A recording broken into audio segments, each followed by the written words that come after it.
অমর্তা। প্রয়াত কিংবদন্তি কত্থক শিল্পী বিরজু মহারাজের স্নেহ পেয়েছেন। কত্থক নৃত্যের একনিষ্ঠ ছাত্রী, শেখানো, সেই সূত্রেই কলকাতার বাইরে থাকা।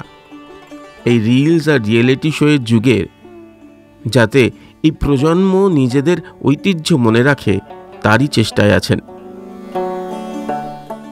আমরা সবাই জানি যে কত্থক লেজেন্ড পণ্ডিত বিরজু মহারাজ, উনি একজন স্বনামধন্য এবং প্রত্যেকের কাছেই, স্পেশালি কত্থক ডান্সারদের কাছে, আমাদের কাছে লর্ড হিসাবে আমরা তাকে সবসময় গণ্য করি। এবং প্রথম ওনার সঙ্গে আমার যখন দেখা হয়, আমি তখন অনেক ছোট, 1999 সালে পদাতিক ডান্স সেন্টারে একটা ওয়ার্কশপ অ্যারেঞ্জ করা হয় এবং সেখান থেকে অডিশন করে রায়চকে ওখানে একটি মহারাজজির একটা প্রোডাকশন হন সৃষ্টি বলে।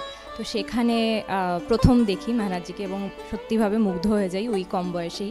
মহারাজজির কাছে প্রথম ওই ছোটো বয়স থেকে আস্তে আস্তে প্রত্যেক বছরই মহারাজজি পদাতিক ডান্স সেন্টারে আসতেন শেখানোর জন্য কলকাতা ভীষণ, কেননা কলকাতাকে ভীষণই ভালোবাসতেন উনি মা বলতেন কলকাতাকে, এবং বম্বেকে বাবা বলতেন। কত্থকের বিভিন্ন ঘরানা আছে, বিভিন্ন স্টাইল, তো লখনৌ ঘরানা হচ্ছে মহারাজজির স্টাইল, এবং সেই ঘরানা অনুযায়ী আর কি তার গ্রেস, তার এক্সপ্রেশন, এই জিনিসটা মহারাজজির কাছে বোধহয় মানে বিন্দুও হয়তো আমরা পেয়েছি বলে মনে হয় না, কারণ এত দিন ধরে দেখি। কিন্তু এই যে ওনার যে নাজাকাত, ওনার যে ধ্যান ধারণা, একটা কোনো একটা ব্যাপার, যেরকম হয় একটা ছোট্ট কবিতা, যেসে সবজি পুরি और কচুরি হালুয়া লা দে, এটা অ্যাকচুয়ালি একটা মানে গিনতি, মানে একটা তিহাই আর কি। তো তিহাইটাকে, টেকনিক্যাল পার্টটাকে উনি এত সুন্দর লিরিক্যাল একটা করে দেন। তারপরে তো যখন কৃষ্ণ আর রাধার যে ছেড়ছাড় হচ্ছে, ওইটাকে উনি তিহাই আকারে যখন বা বিভিন্ন কম্পোজিশনে প্রেজেন্ট করতেন বা শেখাতেন, ওটা মানে অদ্ভুত ওনার ওই ক্রিয়েশন যেটা। তো ওই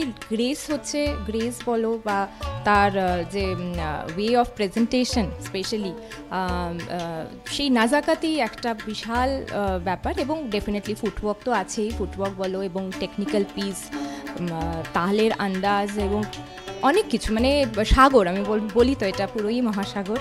এবং সেই সাগরের যদি একটা বিন্দুকণাও আমরা পেয়ে থাকি, সেটা আমরা ধন্য মনে করি। এবং সেই জিনিসটাই আমরা আজকালকার জেনারেশনের বাচ্চাদের মধ্যে ক্লাসিক্যাল আন্ডারস্ট্যান্ডিংটা যদি আমরা ভালোভাবে ওদেরকে দিতে পারি, তাহলেই তারা নিতে পারবে। কেননা প্রচুর ইনফ্লুয়েন্স, যেটা বলছিলিস যে সোশ্যাল মিডিয়ার ইনফ্লুয়েন্সটা, এটা যেরকম ইনস্টাগ্রামে রিল বানানো, তো ওটাতে ওরা বেশি স্বাচ্ছন্দ্য বোধ করে রাদার দ্যান একটা, যদি আমরা কোনো পিস শেখাই, তোরা বল পারান বল, সেইটাকে 4 ঘন্টা প্র্যাকটিস করা, সেটার যে কনসিস্টেন্সিটা এখন অনেক কম এখনকার জেনারেশনের। তো রিয়েলিটি শো ইজ ডিফারেন্ট, আমি বলবো। ওটার সঙ্গে ক্লাসিক্যালের তো কখনোই, সেটাকে এখন অনেকেই করছে, ক্লাসিক্যাল বলিউড গানের সঙ্গে ক্লাসিক্যালটাকে মেলানোর চেষ্টা করছে। কিন্তু ক্লাসিক্যালের যে, আমি বলবো classical based on the classic people, মানে ক্লাসিক অডিয়েন্স, মানে ক্লাসিক্যাল অলওয়েজ ক্লাস বিলং করবে। এবং ডিফারেন্স যেগুলো, আমি কাউকে ছোটো করে পড়তে বলবো না, কিন্তু ইনফ্লুয়েন্সটা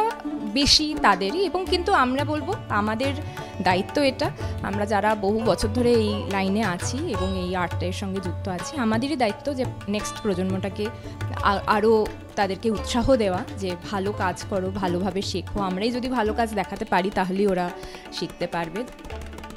বাচ্চারা যখন নিরন্তর মোবাইলে কোরিয়ান ডান্স দেখছেন, তখন অমর্তা দেখাতে চাইছেন নিজেদের সংস্কৃতির ক্লাসিক্যাল ডান্স। আইসিসিআরে আমন্ত্রণ তাই কলকাতায়। জেনজি ওরা কি বিরজু মহারাজকে চেনে না হয়তো, কিন্তু অমর্তার মতো যারা মহারাজজির নাচ দেখেছেন, তার সংস্পর্শে এসেছেন, এখনও চালিয়ে যাচ্ছেন এই মোবাইল রিলসের যুগেও, রিয়েলিটি শোয়ের যুগেও চালিয়ে যাচ্ছেন, যাতে সেই ঐতিহ্য এদের মধ্যেও সমানভাবে বয়ে চলে। সুরজিতের সঙ্গে প্রীতম দে, ক্যালকাটা নিউজ।